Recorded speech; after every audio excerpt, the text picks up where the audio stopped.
Ya, kalau berbicara di kabar beritaku ini, kita hanya berempat, Bapak. Oh, berempat ya. Kita hanya berempat, tim IT kita, kemudian 2 orang jurnalis, satunya redaktur. Sementara masih seperti itu yang bisa kita lakukan, Pak. Yang pembaca berita itu kita pakai aplikasi dulu lah, Pak, sementara. Karena kita memiliki, iya. Paling semacam itu kalau komunikasi intens atau komunikasi sesuatu yang ingin disosialisasikan, ya kita coba tampil dengan wawancara secara langsung.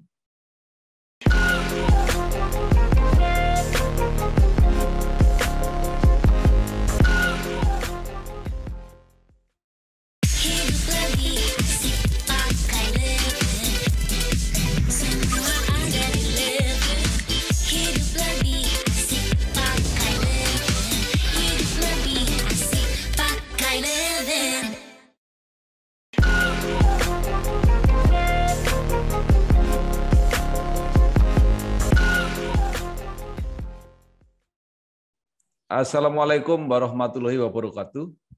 Bersama saya Bambang Sadono. Saya sekarang sudah bersama dengan seorang pengelola kanal YouTube, yaitu Mbak Dian Brayanti. Kanalnya namanya Kabar Beritaku. Nah, Betul. saya sudah nonton berkali-kali, maka sekarang akan kita kita perdalam bagaimana situasinya. Apa kabar Mbak Dian? Baik, I'm fine. Thank you, Mr. Bambang Sadono. Bagaimana kabarnya? Iya, sehat. Nah, mungkin Mbak Dian bisa cerita mulai kapan aktif di kanal digital ini? Apakah memang dunia media cetak sudah sepenuhnya ditinggalkan atau seperti apa? Ya.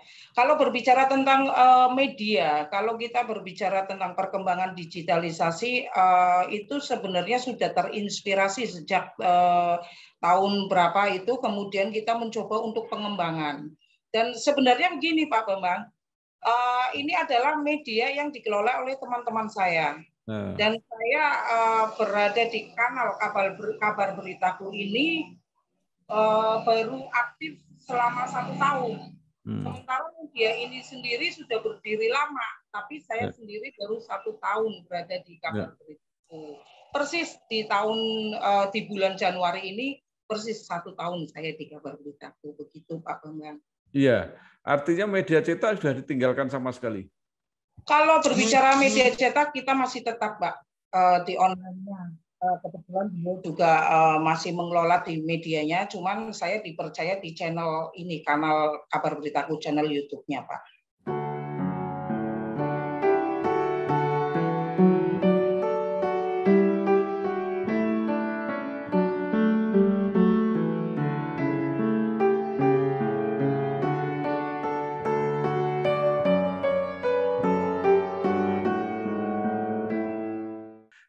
Itu cetak masih cetak atau pindah ke online? Enggak, cetak dengan situasi kondisi mungkin ya saya kemudian beralih ke online-nya Pak. Online kemudian didampingi pula dengan kanal channel YouTube-nya. Oke, jadi ya, praktis sudah pindah ke media internet lah ya. Ya. Oke. Ini kan menarik. Saya sedang mewawancarai banyak orang, banyak tokoh yang. Nah, kemudian bagaimana respon masyarakat atau respon pemerintah setelah menjadi media digital ini? Ya, kalau berbicara tentang masyarakat di era saat sekarang, Pak, masyarakat itu lebih setelah muncul media kanal seperti kita ini, banyak responsif, informasi yang benar-benar langsung dari masyarakat yang kita kembangkan, kita tampilkan di media channel YouTube ini. Kemudian kalau berbicara tentang pemerintah sendiri, juga pemerintah melirik sekali sebenarnya, Pak. Dan kaitan dengan media kanal kita ini diterima dengan baik juga oleh pemerintah. Dalam hal ini adalah pemerintah Kota Tegal.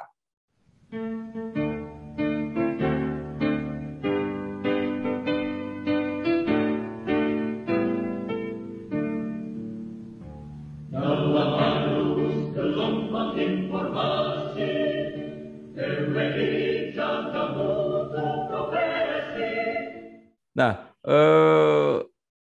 itu kan saya lihat pemberitaannya kan luas sekali ya, macam-macam. Ya. Ya. Sebenarnya apa yang paling disukai oleh masyarakat?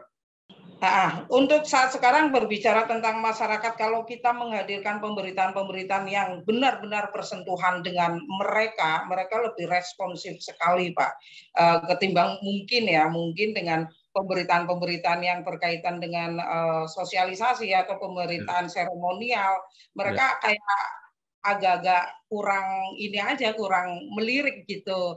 Tapi mereka itu lebih senang dengan hal-hal yang sifatnya adalah benar-benar langsung turun di masyarakat atau yang berkaitan dengan peristiwa atau kejadian yang ada di masyarakat. Berarti human interest ya? Yes, human interest termasuk salah satunya. Nah, itu yang terakhir yang saya baca itu, yang tentang ada keluarga yang tinggal di bantaran sungai, ya, rumahnya sangat memprihatinkan, dan di situ dia melahirkan anak itu ya, kira-kira itu menarik yang seperti itu. Betul sekali, Pak. Itu ya namanya jurnalis, Pak, naluri dan memang keterpanggilan kita di dunia jurnalis ini. Tapi diawali ya berkat kerjasama kita dengan salah satu kawan atau sahabat saya dari Intel Kodim 0712, Pak. Itu yang sama-sama saya turun ke sana, namanya Pak Gunawan itu, kita turun, beliau menunjukkan lokasi itu, dan saya sebagai jurnalis tertarik sekali dengan berita tersebut, dan mendengarkan cerita dari keluarga tersebut memang sangat miris sekali. Sehingga saya munculkan, saya tampilkan mereka, saya tuangkan dalam pemberitaan. Dengan harapan ya paling tidak pemerintah bisa tahu bahwa di sekitar kita masih ada masyarakat yang dengan kondisi seperti itu. Berasaskan dasar negara kita, bahwa kepada Tuhan Esa, persatuan jelas, kesatuan benar, demi bangsa, demi negara, kebebasan. Nah, setelah itu ditayangkan, apakah benar-benar ada respon dari masyarakat atau dari pemerintah? Alhamdulillah, Bapak, bahkan tadi sebelum Zoom meeting saja sudah banyak WA, telepon yang menanyakan lokasi mereka, ada yang berkenan ingin membantunya, kemudian bahkan ada kawan kontraktor yang bersedia untuk membangunkan atau tempat tersebut, Pak, memberikan bantuan-bantuan material juga. Bahkan tadi informasi terakhir yang berhasil saya dapatkan, ada kelompok Karang Taruna Kota Tegal yang turun ke sana, LPMK dan lain sebagainya. Sudah banyak yang turun, Pak, per hari ini, alhamdulillah.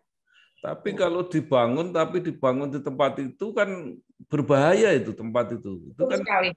Di bantaran. Hal itu saya tanyakan dengan beliau yang ingin membantunya. Saya tanyakan, loh ini kan belum tempat, maksudnya bukan tempat beliau, dan yang penting Mbak Dian katanya yang penting layak untuk tidur, layak untuk ditempati. Kalau masalah akan dipindahkan oleh pemerintah atau dalam bentuk apapun, yang penting mereka itu nyaman dulu, katanya seperti itu. Jelas berpendapat dengan tanggung jawab di pundak kita. Indahnya kesejahteraan sesama, damai dan sejahtera, bekerja sama dengan. Iya, jadi luar biasa ya. Jadi peran jurnalistik ternyata masih ada. Nah, pertanyaan saya begini, itu kan sekarang memang banyak teman-teman yang dulu di media cetak, ini kan rame-rame pindah di media digital. Nah, kalau di Tegal seperti apa? Kalau di Tegal sendiri banyak juga sih, Pak, teman-teman yang lari di dunia digital, dan fine-fine saja sih, kita tetap sinergitas gitu. Jadi persaingan banyak. Nah, pertanyaan saya selanjutnya adalah, ya. Yang penting sebagai jurnalis situasi apapun harus cerdas membaca aja sih situasi kondisi. Iya, enggak, maksud saya kan itu juga berbagi kue bisnis kan. Bagaimana situasi bisnisnya? Kalau berbicara tentang bisnisnya, kebetulan Pak Nun Sewu memang kita terlahir dari ilmu Bapak Suprapto Haris, almarhum Bapak saya, yang diberikan, dan termasuk pemilik dari Kabar Beritaku ini pun cetusan dari beliau, almarhum Bapak saya, dengan adanya channel YouTube atau kanal ini yang kita didirikan belum mengarah, meskipun tidak munafik Pak, kita membutuhkan, cuman apa namanya, kita belum mengarah ke sana. Artinya tunjukkan dulu karya-karya kita dengan digitalisasi ini, responsif masyarakat bagaimana, pemerintah bagaimana, itu for the next aja Pak. Subscribe-nya juga sampai 2.000. Iya. Jadi berarti ini kembali ke sejarah media perjuangan ya. Dulu kan pers itu mulainya di media perjuangan. Jadi luar biasa. Tetapi apakah sama sekali tidak ada pemasukan atau sudah ada misalnya ada iklan yang mau masuk gitu? Kalau berbicara tentang pemasukan, kita masih pakai teknik klasikal, Pak. Welcome berita. Tapi iklan-iklan yang kemudian kita kaitkan dengan kanal channel kita itu belum bisa, Pak. Gitu kita ya. Tidak mampu untuk menguploadnya, cuman kita belum focusing di sana, belum pede. Bu, pinjam mobil. Boleh, tapi nanti anterin ibu arisan dulu sama isin pulsa. Transferin buat bayar arisan, terus nanti ambilin cash juga. Pinjam mobil sekali, nantinya banyak. Makanya perbanyak transaksi, kumpulkan poin, lalu tukar dengan kupon undian di BNI Mobile Banking dan menangkan hadiahnya. Gak pakai nanti.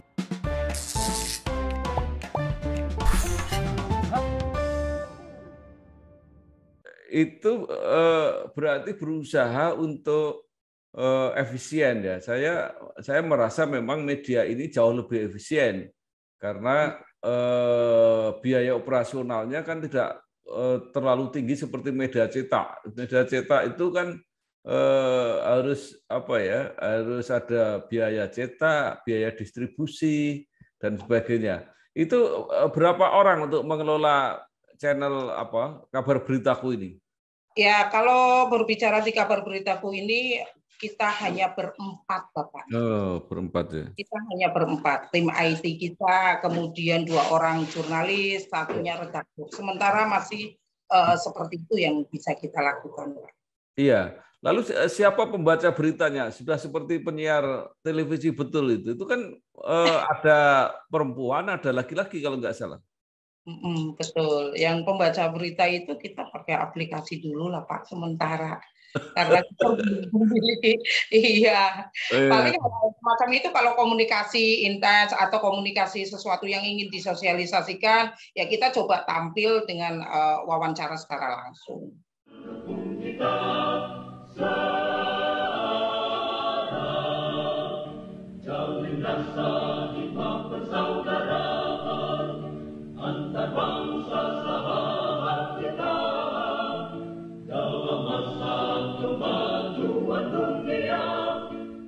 Ya, enggak, artinya kan misalnya kayak berita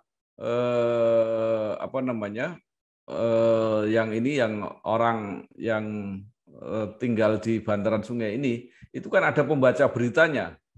Ya, betul Pak. Ya. Itu justru awal Pak, awal kita mencoba untuk mengekspresikan intonasi dalam pembacaan beritanya, itu baru mengawali Pak di berita human interest ini. Kalau sebelum-sebelumnya belum Pak, masih pakai digitalisasi. Nah, maksud saya ini kan pendekatan baru ya. Kalau itu dulu jurnalistik televisi atau mungkin radio lah yang melakukan itu. Sekarang teman-teman sudah boleh masuk ke situ. Nah, pertanyaan selanjutnya, apa saja hambatan kalau ada untuk menyelenggarakan penyiaran kanal Kabar Beritaku ini? Kalau berbicara tentang hambatan, kembali lagi Pak, suka dan duka pasti ada, kan begitu Pak? Ya.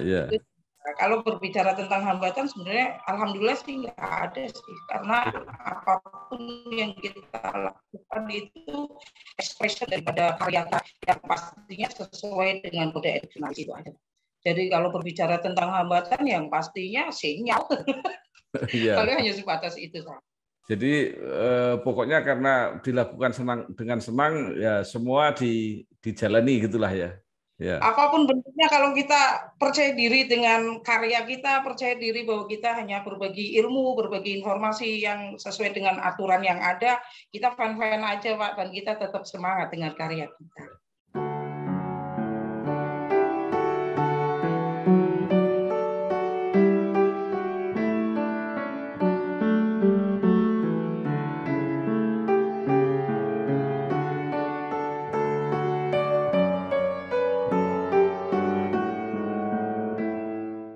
Mbak Dian, lalu apa yang dibayangkan masa depan dari media ini? Apa yang dibayangkan? Enggak apa-apa sekarang susah-susah dulu, tapi kita membayangkan suatu saat pasti ini akan menjadi media yang bukan saja untuk mengabdi, untuk melayani masyarakat, tapi juga bisa menjadi lahan untuk menciptakan kesejahteraan bagi para awaknya gitu. Step by step lah, Pak. Yang pasti itu menantang kita untuk lebih kreatif aja, Pak, di dunia digitalisasi. Menantang sekali, tapi fine, asik aja sih kita menikmati. Oke, jadi kesimpulannya terus berjuang ya dengan idealisme, kesejahteraan belum terfikirkan, ya, tapi bekerja keras terus. Ya.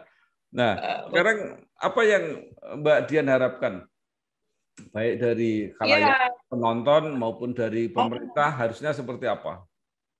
Kalau berbicara tentang pemerintah, I hope the government is lebih intens atau komunikatif, lebih komunikatif. Ini bukan sebuah pengkritisan kok. Ini bukan sebuah apa. Ini hanya salah satu jalur karya yang kita tunjukkan bahwa inilah kondisi kita. Seperti itu aja sih. I hope my government give attention gitu aja. Iya, bagus. Kalau berbicara atensi artinya komunikatif. Kita berharap ada komunikatif yang bagus untuk balance news kita, pemberitaan kita. Sebenarnya kritik juga nggak apa-apa kan. Kritiknya kan bagus sekali. Misalnya menunjukkan ada orang yang masih hidup, masih serba memprihatinkan. Nah, dengan dikritik seperti itu kan pemerintah harus berterima kasih, artinya untuk memperbaiki diri. Kan kalau sudah baik semua malah nggak perlu pemerintah itu. Baik. Terima kasih sekali Mbak Dian Brayanti, pengelola kanal YouTube Kabar Beritaku di Kota Tegal. Mudah-mudahan terus berjuang bahwa media tetap dibutuhkan oleh masyarakat. Terima kasih. Wassalamualaikum warahmatullahi wabarakatuh. Waalaikumsalam warahmatullahi wabarakatuh.